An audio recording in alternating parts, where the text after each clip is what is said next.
Welcome back everybody to Planescape Torment. Alright, we're continuing our little expedition down this alleyway and seeing who we can talk to. Alright. Are you of anybody of importance? No, you're just an officer. Right, okay, let's go over this way, see what we can find. Nothing of interest so far. I'm gone. Okay, clerks, wards, citizens, performance artists. Oh, good God, it's a mime. Okay, so what's here? What is this? Fin in the linguist's home? Linguist home? I have no idea what the heck this is. Well, there's only one way to find out. And that is by going in.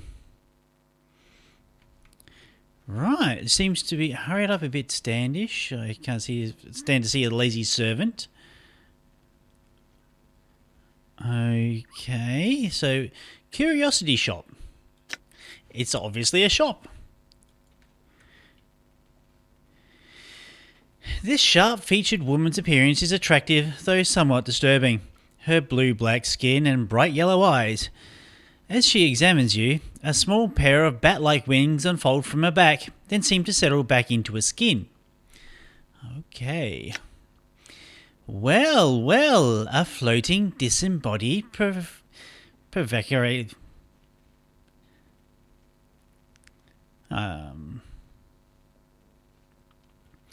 Well, well, a floating, disembodied, provocatory, I think, skull. She narrows her eyes. You're the scarred man, the one who's been going around asking all the questions. She looks you up and down. You sure look lost. Did you want to come in, really? Or are you just casing the place because you have nothing better to do? Because Varishka, she indicates herself, can help you. How can you help me? I travel and trade extensively. I hear a great deal. I purchase a great deal. I own a great deal.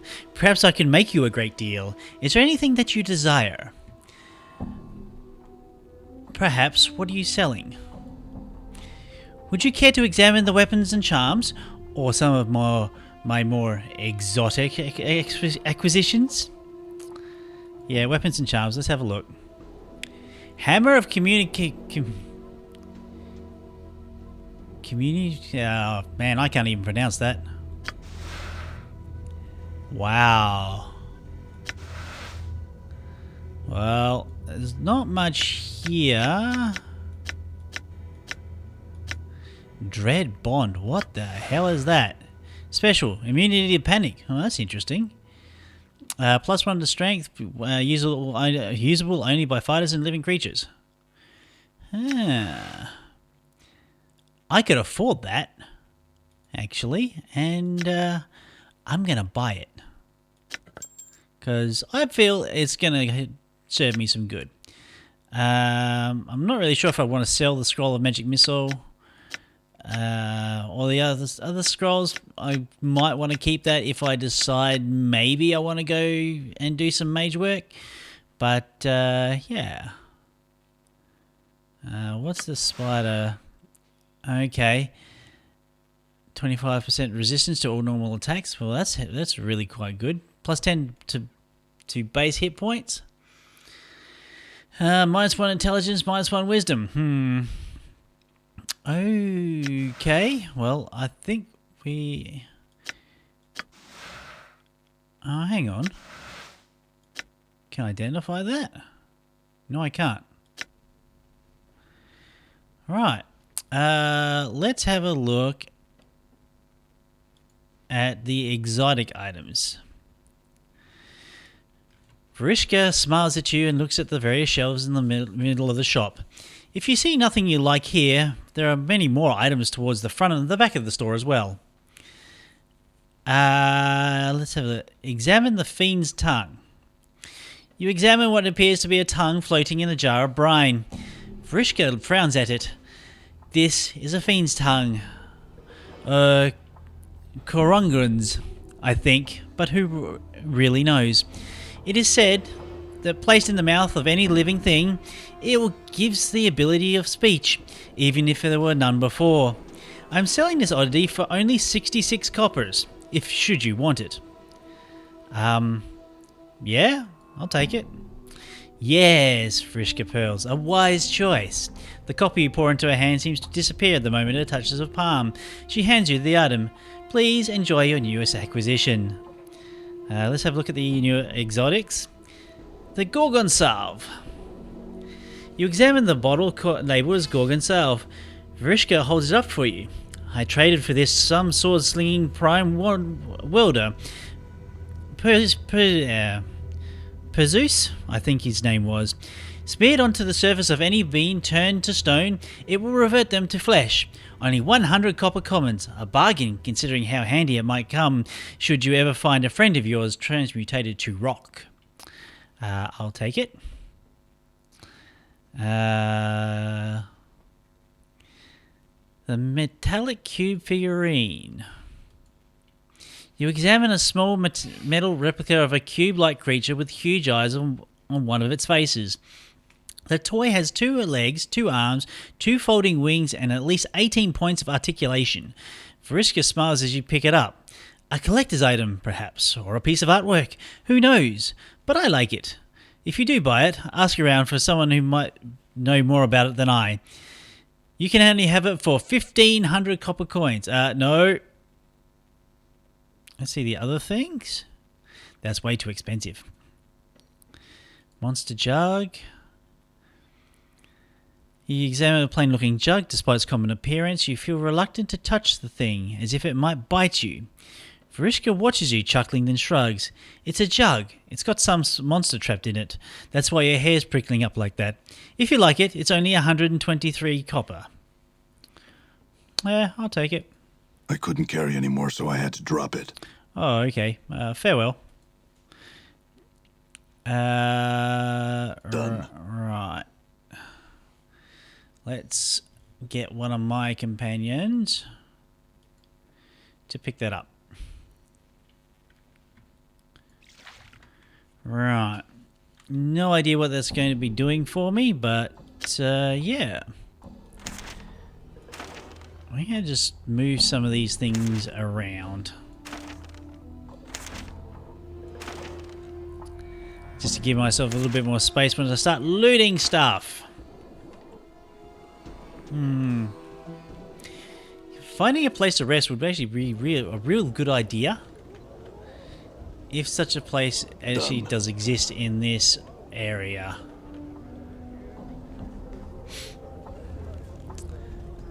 Citizen nonsense attack. Ah, the sweet smell of sensates and governors.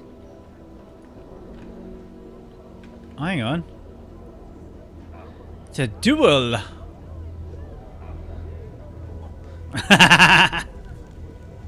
Wait, why do we fight? Yes, let's stop this nonsense. You idiots. Cafe patron. Aylwin.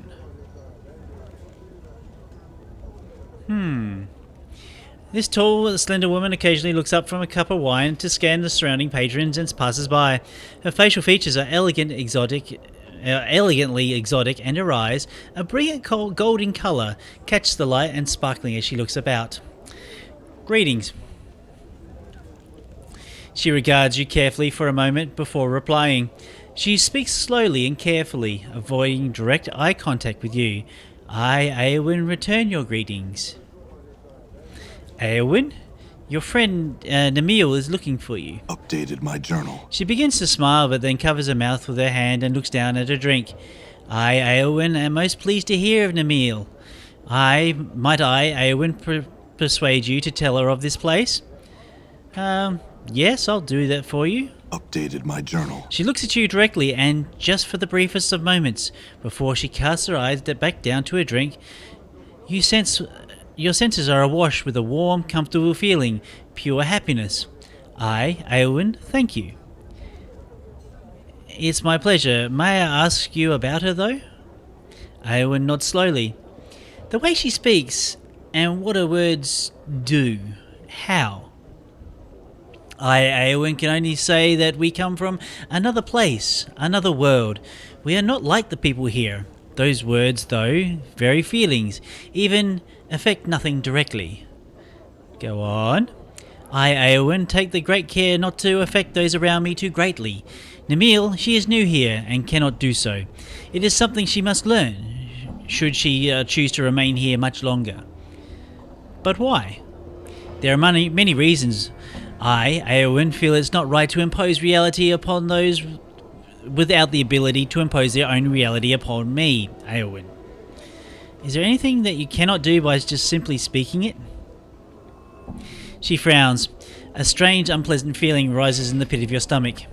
Please, I, Eowyn, would speak of it no more. Just one other question. She looks at you directly, your face reflected in the glittering golden discs of her eyes. He would speak of it no more to Eowyn, and thus it would no longer force her to speak in such way to him. You find yourself unable to voice another question. Your words catch in your throat as you try to ask. Fine. Farewell then. That was weird. Now, I don't remember where Eowyn was actually at. Now, actually, I do believe she was in the alley over here. I'm sure. I could be wrong, however.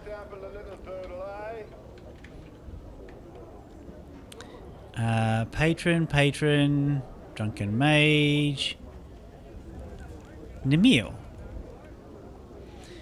The woman smiles as she greets you, her beauty no less breathtaking than the first time you saw her. Namil held her breath as the stranger approached her.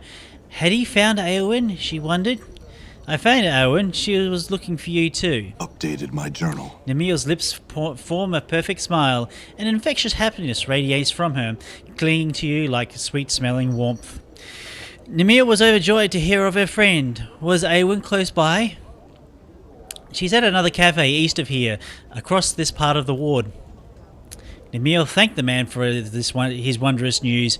Soon she would go visit her oldest friend, Eowyn. Now, though, she would reward this stranger. Wait for her to reward you. She would draw the stranger close, laying her hand upon his chest and kissing the pale leathery skin of his cheek.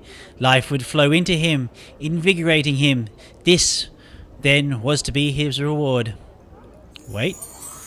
Max HP increased permanently! Ho ho! As you wait, there is a light tingling sensation upon your cheek and chest. The feeling spreads across the whole of your body, and you begin to feel stronger, more animated. Thanks. I had some questions. Namil listens to the stranger's questions, but could answer none. He would have to seek his answers elsewhere. Well, farewell then. Whoa! Healed up.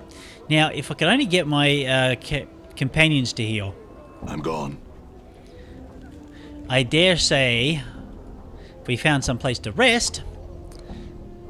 Sir, might I have a word with you? Oh, all right. This slender young man approaches you wearing some sort of worried expression. Or wearing a somewhat worried expression. 1,000 pardons, sir. I am looking for a certain man, and I think you may be able to help me. Oh, how so? I am a messenger, sir, who speaks to a man it is said cannot die, a scarred man for whom death is nothing more but the most trivial of annoyances. You match the admittedly vague description I was given, sir, and I was wondering if you were he. Yes, that's me. He nods, then bows deeply to you. A message for you then, sir. Mistress Jami of the House Syria, Sirima, pardon me, a lady of high standing has sent me.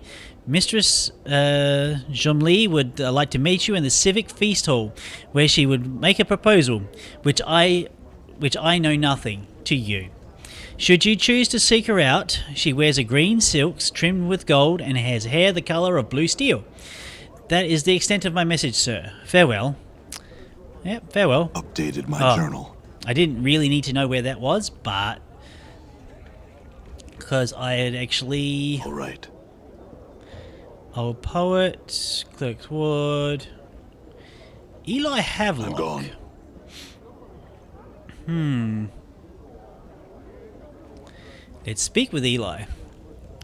This narrow-eyed, sharp-faced man is scanning his surroundings with a look of a vague disinterest, pausing occasionally to look down and pick at his fingernails. Despite being clothed in silk and velvet finery, he managed to look unsavoury and a little more than a little dangerous. Greetings. The man looks your way. His eyes are dark slits, like narrow stab wounds beneath his brow. His voice is low yet gruff, despite his slender build. Pike off. Not yet. I have some questions. You think I wander the ward looking for strangers to spill dark for? Now pike off. Then why are you here then, to be surly with passers-by? He stands quietly for a moment, then breaks a crooked smile. That's good, that. He considers you for a moment. I'm a tutor at the Civic Feast Hall. Name's Havelock, Eli Havelock. As a veteran scout, I teach you the art of subterfuge. You mean thievery? His lips curls in a disgusting sneer. Thieves and thievery it always is.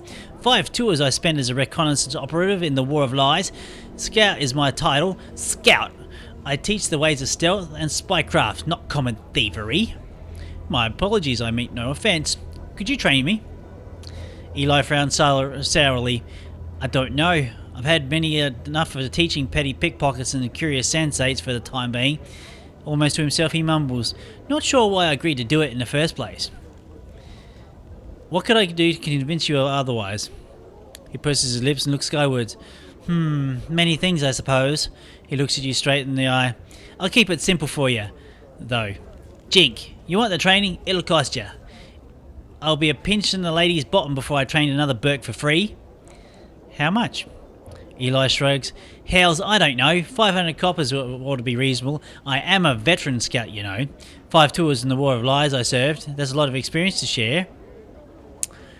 How about 300? A done deal then. The two of you shake hands. Do you have it now? Yeah, here it is. He takes a roll of copper coins you hand him and hides them away in his tunic. I'll meet you in the Civic Feast Hall where I'll train you. Farewell until then, Cutter. I'll see you there, Eli. Farewell. Whoa, that was a lot of experience. Well, let's go to the Civic Feast Hall, shall we? Shava's Toady. Shall bless the Onyx. Sensates. Well, let's go talk with Sablesh.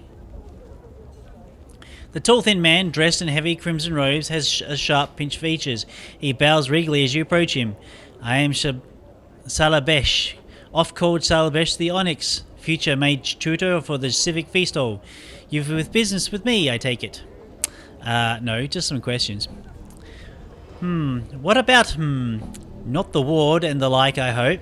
Plenty of more common folk could answer those such questions, and I'd sooner just direct you to one of them. What do you mean by the future mage tutor of the Feast Hall? Updated my journal.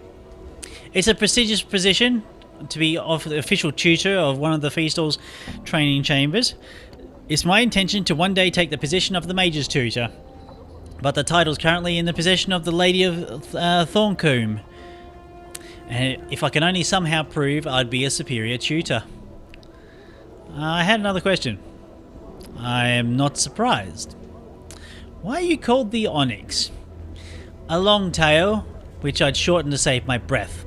In my youth I was once called Salabesh the Golden, for I was said to have a heart of gold, small, hard and yellow.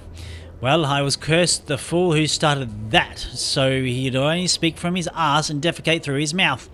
The Onyx appellation, along with the same guidelines as the Golden, although admittedly somewhat less clever, soon followed. In any case, I am much a kinder fellow now, far less prone to laying curses and the like. I'm not certain if I deserve the name any longer. You cursed him so that... What? Oh yes, you heard right. Salvesh sighs happily and chuckles to himself. That sort of thing is why I'm known as the Master of Curses, you know. Another question? Never mind, farewell. Let's go into the feast hall. Or festal. Or however it is pronounced. Splinter. The towering man's golden skin sparkles slightly, as if it were metallic. Whether this is actual flesh or merely painted on, you cannot tell. He regards you coolly as you approach, giving a respectful bow as you draw near. Welcome to the Civic Feast Hall, traveller. We are Splinter, doorman to the feast hall, and the priest king of How may we help you? Despite his humble offer of aid, his voice is powerful and commanding, and a deep and rumbling sound that resonates throughout the chamber. How can you help me? We do many things in this fine hall, traveller. We answer questions guests may have regarding it or its inhabitants. We direct both visitors and members of the Society of Sensation alike to the sensoriums or lecture halls. We also accept new members into the Society. Lastly, it is through us that purchases from the Society's vaults are made, spells, items, and such.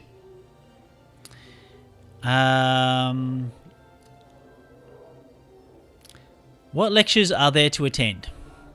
The feast hall's current speakers include Death's Advocate, who speaks for death and what follows it.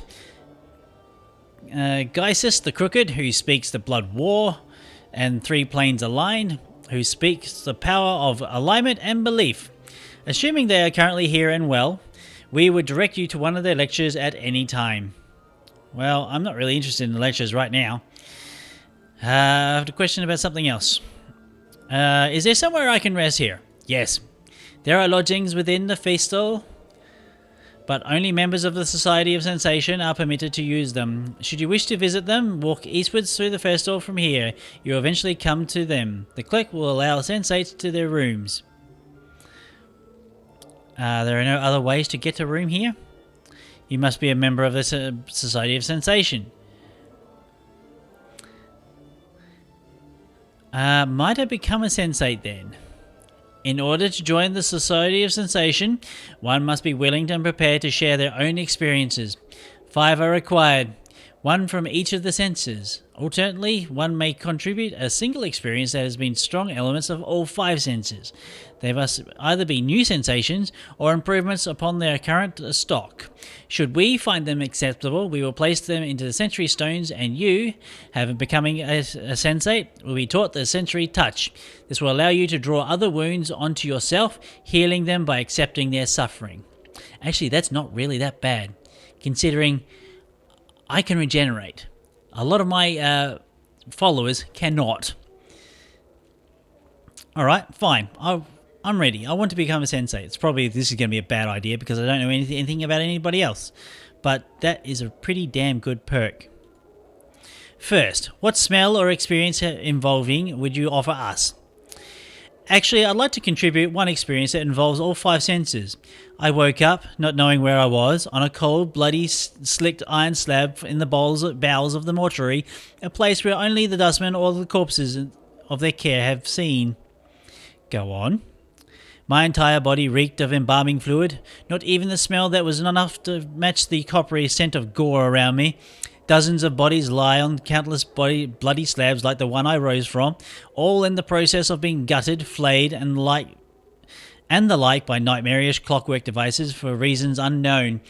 The only sounds were the squeals of laboured metal and the unsteady tread of undead workers as they pushed the slabs about the mortuary on rusted iron tracks. He nods, a disturbing experience. And I even left out the part about the chattering skull that flew at me as I was upright. Will it suffice, Splinter? Yes. We will go to an empty stone now to record your experience. You will be granted access to those privileges allowed to the members of the Society of Sensation, as well as taught the Sensory Touch. Accompany to the record and learn the Sensory Touch. Gained an ability. Hey! And experience. You return to the Civic Feast Hall's foyer with Splinter. We welcome you into the Society of Sensation, Traveller. May further journeys and experiences pave your road to greater truths of the multiverse. Thanks, Splinter. I have a question. Resting? Yeah. There was someone I was looking for here. Who are you looking for? Mistress Jolmi of the House Cimmeria. No, it's Simra. Simra? Jolmi is taking away about this very chamber of late. We think she is looking and waiting for someone. In any case, she should be nearby. That's all I wish to know. Farewell. Apparently I can rest somewhere here. And this be the person I need to talk to. This stern-looking older woman seems to be looking for someone. Her eyes fix upon your face as you approach her. You there, might I have a word with you? Yes, you're Jolmi, aren't you correct? I spoke with your messenger. Updated my journal. I am pleased to meet you then, she gives a slight bow. I would make you a somewhat unusual proposal. Although you must admit you are an unusual man. I will give you 1,000 copper commons for your permission to kill you. Are you open to discussion on the matter? Sure, why not? After a short discussion, it comes down to the following terms. Jolmi will pay you 1,500 copper commons. In return, you will allow her to drive a dagger into your heart. She will wait for you to awaken, at which point she will give you the coin. Do you agree to this then? Yes, let's do it. The affair is over in moments. She's already cleaned her blade and put it away by the time you've recovered. After picking yourself up off the festival floor, Jolmi hands you several rolls of copper coins while you rub your aching chest. Somewhat disappointing, I must admit. Ah well, coin well spent nonetheless. Farewell. Yes, farewell. Updated my journal. Okay. Can I talk to her again? Jolmi turns her hard eyes on you. There's a glint in recognition as they pass over your face. Yes? I have some questions, Jolmi. Jolmi shakes her head. There are others who might answer your questions. I would ask that you find one and leave me to my search. Farewell. Alright, I'm off.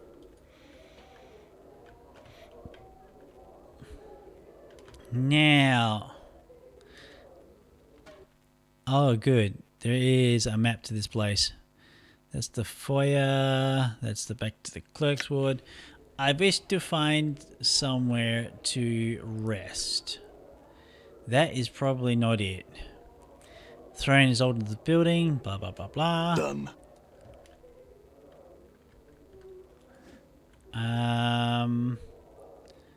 Okay.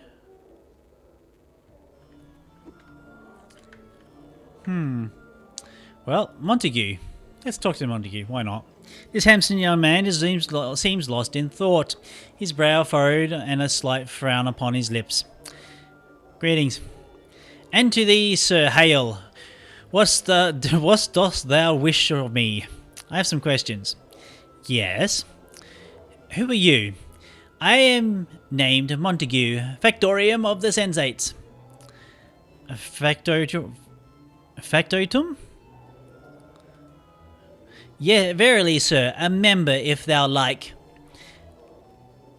And you said Sensates. Verily, sir, the Society of Sensation, a faction of Sigil, sir, the largest. Shouldst thou wish to learn more of the Sensates, speak with Splinter. Done that. Thou shalt find him just inside the entrance to this building. I have some other questions. What are you doing here? I work as an assistant for one of the faction's administrators, though more often than now than the past, I find myself perplexed on one of life's strange ways. Such as? The problem of the feminine variety. What's the problem exactly? I don't know what's bothering her. I've tried to cheer her up. I don't know what could be the matter. How are things between you two? Other than this bout of discontent and humdrums, everything is splendid. All that orbits around us is done so with tranquility.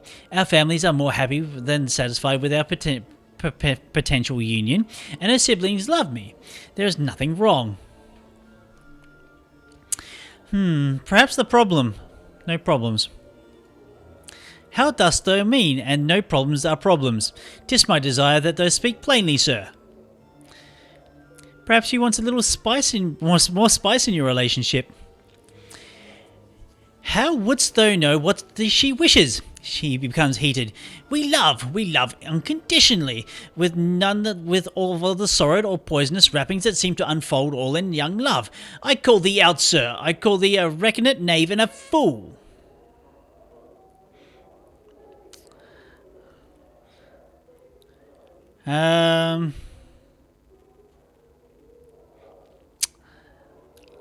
What do I want to choose? You're a fool to seek a fight with me, but I'll give it to you. Die. All right.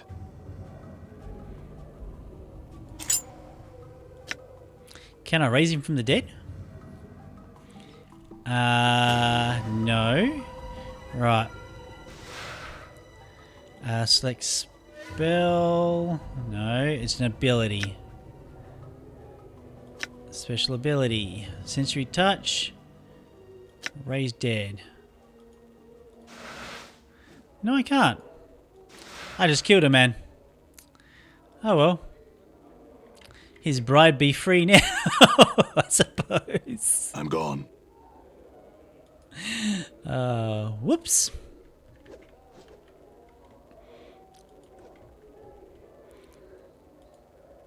I don't know. Done. Yeah. 3 planes aligned. Yeah, that seems to be one of the lectures I wasn't really interested in. Done. We might go and have a look at that and in the next episode of Planescape Torment. If you've liked the episode and liked the series thus far, do go ahead and click that like button. If you're interested in anything else I've done in the past, go ahead and click on one of the links off to the right hand side. Well, I've been Raetac. I'll see you next time.